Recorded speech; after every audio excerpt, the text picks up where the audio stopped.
Hey everyone, Corey from Aquariumcoop. Today I want to talk about algae in your aquarium.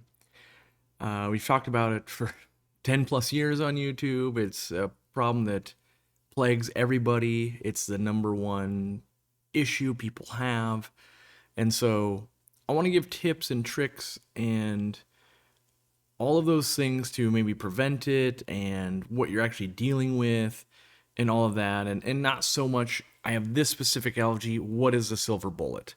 Because we have those resources. We have blog articles, we have videos, we have deficiency charts, we have all of these things.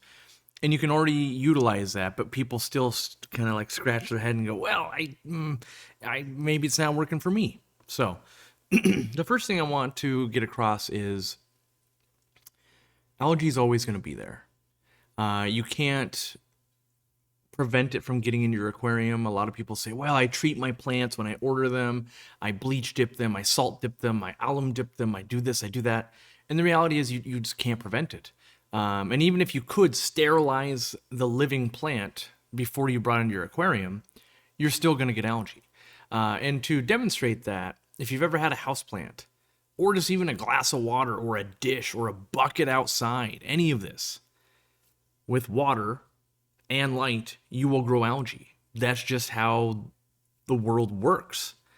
So you're not going to be able to prevent it 100%, right? Now you could not knowingly put in a plant that's completely covered in algae like that. That doesn't seem like a smart move. So don't do that. But severely hindering your plants in an attempt to prevent algae is the opposite direction. We're going to go through all of why that is here. So yeah, know that it's impossible to absolutely prevent. So at best, we want to balance our aquarium, and we want a little, some tank buddies to help out with that. We want live plants to help out with that. We want the way we're keeping our aquariums to help out with that, and not just hope we'll never, ever, ever, ever run into it.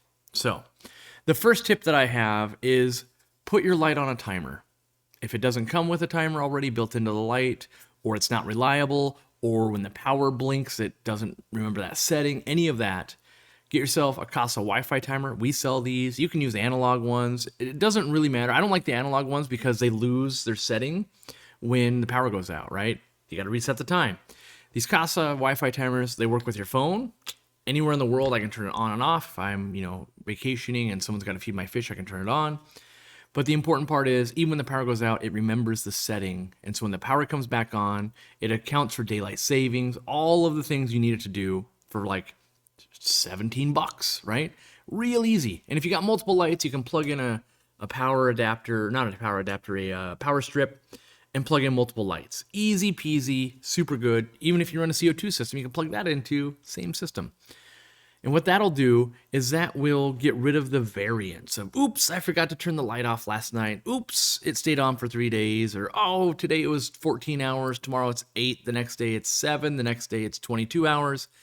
Instead, you will get to set it and forget it. It's like, ooh, 10 hours every day from this time to this time. Every day without fail, 365, it will do it, even on leap year. Very important, by the way, if you're combating algae, to start making at least the light portion, one half of the equation to making algae, reliable, so then we can tweak it. The next tip I have is turn your light down. That's, we buy these big, fancy, expensive lights. You can buy the Aquariumcoop one, and one of the main features is dimmable. Most of my lights around my fish room, I'm running somewhere between 20 and 30%. Most people buy a big fancy light, they crank it up, and they go, my plants are going to grow so fast.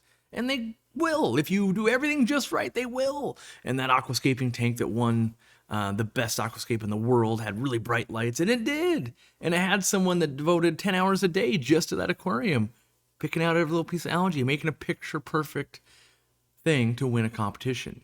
You got a real life, you're not going to be able to do that. So if you're running into lots of algae issues, one of the first things you can do is bring that light down a little bit. Now, if you're using our light, you can actually see how much light do the plants want, how much light will this light give on my aquarium. All of that will be something you can dial in, but in general, making it have a little bit less light can help. Not always. You could be so low that you don't have enough light to grow plants and you're only growing algae, but most people start with a decent planted light. So the next thing with lighting is don't run your lights at night. What does that mean? Well, the blue nighttime mode feature that a lot of lights will have, ours included, if you run that all night long, that's 12 more hours of blue light that the plants won't use to grow, but algae will use to grow. So one of the things you could do right there is just not run a nighttime light, or in the settings or whatever you're doing, make it maybe it's only 2 hours after your light turns out before you go to bed, instead of, oh, it was all night long. That right there will make an algae improvement in your aquarium as well. So the next thing is measuring your tank parameters. I use these quick test strips. Yes, they're ours. You can use liquid test kits. You can use anything you want, so long as you don't prevent yourself from actually testing. If you're having algae problems, testing once a week until you get things dialed in makes sense. And using 1 minute to do that, to give you a checkup on what your water is doing, very important. This is going to let you know if you're feeding the aquarium correctly. Not only just fish foods, but the plants, right? And so if you're out of nitrogen, your plants are starving, and therefore your algae is going to be able to eat the phosphates and the potassium and the boron and the other things that are in the water, where if you were to provide all the nutrients, if it all was missing nitrates, you could add just nitrates, then your plants are growing and consuming all of those, and therefore algae won't be able to grow, right? So we take a look at the water. We kind of get a feel for what's going on. Have we been neglecting it? Is it looking pretty good, actually? Is it in balance? Our pH up or down where compared to our tap water? What are we seeing, right? The next thing is dialing in the fertilizer for your plants. And one thing I would say is take a stock of your plants. And what does that mean? Well, write down the names of the plants and research, does this one primarily like to feed out of the water or out of the root system, right? Every plant will feed from both, but most stem plants want to feed 75% from the water, 25% from the substrate, right? Same goes for Anubias and Java ferns. They want to get most of it out of the water. But when you look at crypts and swords, which are two giant groups of plants, they want 75% from the substrate and 25% from the water. So you could have a scenario where you're putting in tons of easy green, and really most of your plants want to eat from the gravel or the substrate, and you should be using root tabs, right? And so what you might see is, after you do this kind of stock take of your plants, and also factor in sizing, by the way, because maybe your plants are tripling the size they were 2 months ago, or you rip that plant out and you replace it with a different one, whatever that's going to look like. But you might go, yeah, I need to actually beef up the amount of root tabs I'm doing, and I need to cut down the amount of liquid fertilizer I'm doing, because of the way I have the plants right now was different than I had them a year ago or 6 months ago. And so by doing this and just taking that pause and going, okay, what do I actually got going on here, right? What do I actually got going on? Then you can make those tweaks. So we've tweaked the lighting, we've got it constant, we've tweaked the water parameters a little bit if we needed to, we've tweaked the way we're feeding the aquarium, right? These are all changes setting us up for the aquarium to be maximum successful in the least amount of algae. Now, that doesn't mean you're not going to get algae, because there's always going to be algae present in your aquarium, right? So, but our goal, like a yard, right? There's always going to be a potential to have a weed. The goal is not to have a yard full of weeds. It is to go, ooh, I see one weed cropping up over there. I'm gonna go take it out. And then you've got a really good looking lawn most all the time, right? That's what we want in our aquarium. Most all the time, it to look really, really, really good. So we need the helpers. Because yes, we can go in there and we can remove algae hand by hand, finger by finger there. But the odds are it's growing in multiple places, in places you can't see, and I can't get to that spot and all of that. And we happen to have little aquarium goats that we can put in our aquarium that are fun little buddies to have anyway. So I recommend doing all the things I just did, but then also building yourself a cleanup crew. And some of those would be some autosynclists. They are really good at flat surfaces, so rocks and wood and glass, brown diatom algae and things like that. Those little buddies will eat at that. I recommend kind of like a max of 3 of them. Even in like my giant 800-gallon aquarium, it doesn't take a lot. They're very efficient. And even one, I know they're schooling fish, but even one, I'd rather have one have a full fat belly than three not get enough food. So Autosynclus, reticulated hill stream loaches, also very good at flat surfaces, and they can live just as one as well if you needed to. They can also live in groups. The next one up would be shrimp. Whether it's a mono shrimp, cherry shrimps, ghost shrimp even will help break down kind of meaty waste. Not so much a hair algae eater, but they are a crucial part of that food chain and that ecosystem you got going. So if your fish will allow it, shrimps are really good. Mono shrimps get pretty big, so more fish tend to allow it, especially if you can raise them up in another tank and put these big ones in. They will pick at algae, but they're not a silver bullet. They're not going to be like, oh, I have no algae now because I added 3 shrimp. They are just there to help you. And proportions, right? They only, like, a shrimp might keep this much of an area clean in your aquarium. And you might have a very large aquarium. You might need 100 shrimp or 10 shrimp or 7 shrimp, right? But 2 shrimp in a 55 is not going to turn the tide on its own, but with a lot of these other things could. Next up, I've got a Siamese algae eater. Again, they're a schooling fish, but when they're young, they're very good at eating algae, especially hair algae and blackbeard algae and things like that.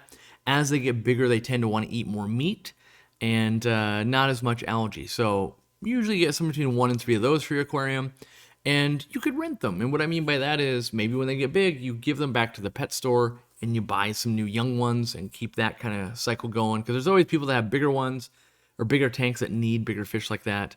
So yeah, you can kind of rent them, as I call it, get them to be the goats in your yard and help you clean up.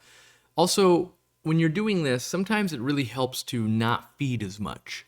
And what I mean by that is if you're putting tons and tons and tons of food in there, not only are you probably having excess nutrients for the algae, but all the fish are eating so well because you've put out a buffet for them every day that they're not eating their vegetables. And we want them to eat the vegetables. So sometimes it makes sense to pull back the food.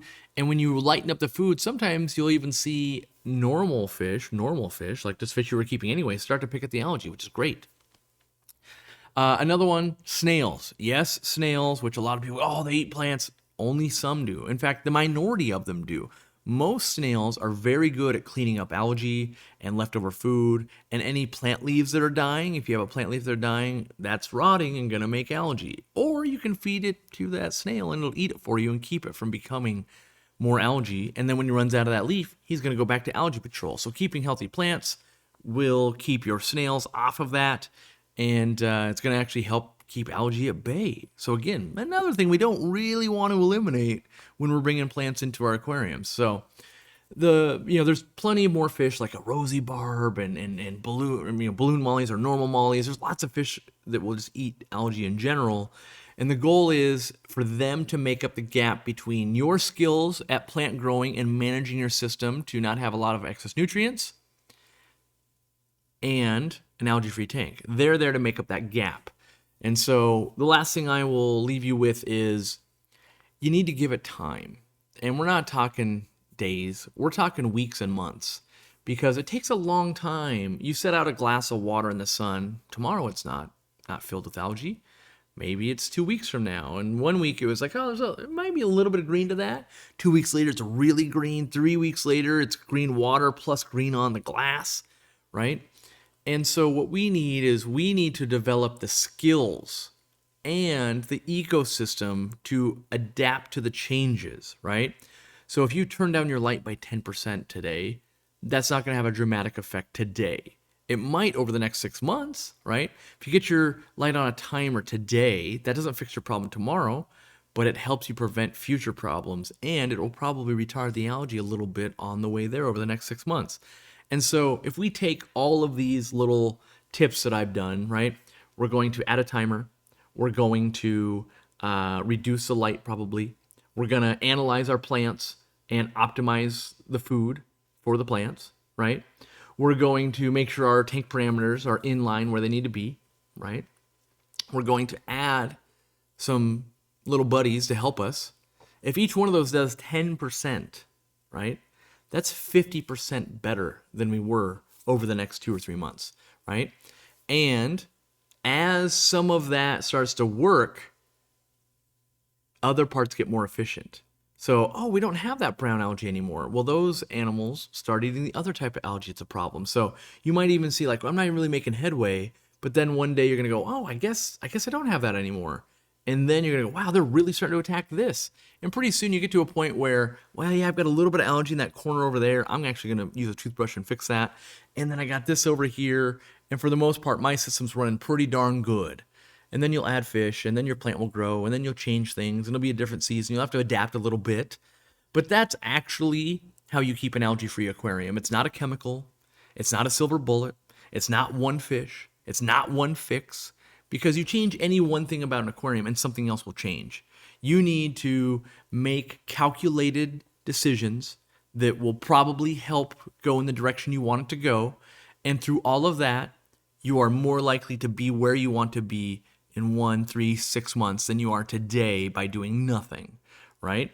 So we're taking active steps to make our aquarium better, and it will. And as you do that more, your next aquarium will be even better. Your next one will be even better because you've learned these things. Oh yeah, actually the crypts did really well when I bumped it down 20%. Or this aquarium actually needed a little bit more CO2. Or this one, yeah, the pH did crash on it. Whatever it is, your life experience with these aquariums will help you in every other aquarium, every other week, every other month of this. So don't give up. I know it's frustrating. You've tried all the get-rich-quick schemes to prevent algae from ever being a problem. This is actually what it takes to run an algae-free aquarium. And I fully realize the irony of having a bunch of algae right there. And again, this is going to take me 2 or 3 months. This is from another aquarium. It's a plant I want to keep going. But I need to add a little bit of buddies there to take care of it, and so I will be doing that. And it's always something you're gonna deal. Whether you have 100 aquariums, 2 aquariums, you've been in it for 15 years, 2 years, 100 years, it's always there. We always have light. We always have nutrients. We will always have some algae, and getting the right mix of fish. There's actually no tank buddies in there that will eat any algae in there yet. Keyword is yet. So we will get that dialed in, and yeah, I'm actually swapping out all the substrate and doing everything, so that's why I haven't started the actual journey of cleaning that little bit of algae up. So good luck. Look to our resources. If you saw anything in the video that you're not using yet and you want to use it, buy from us at aquariumcoop.com, and hopefully you'll find that balance where your fish make up the little bit of difference between your healthy plants and the algae.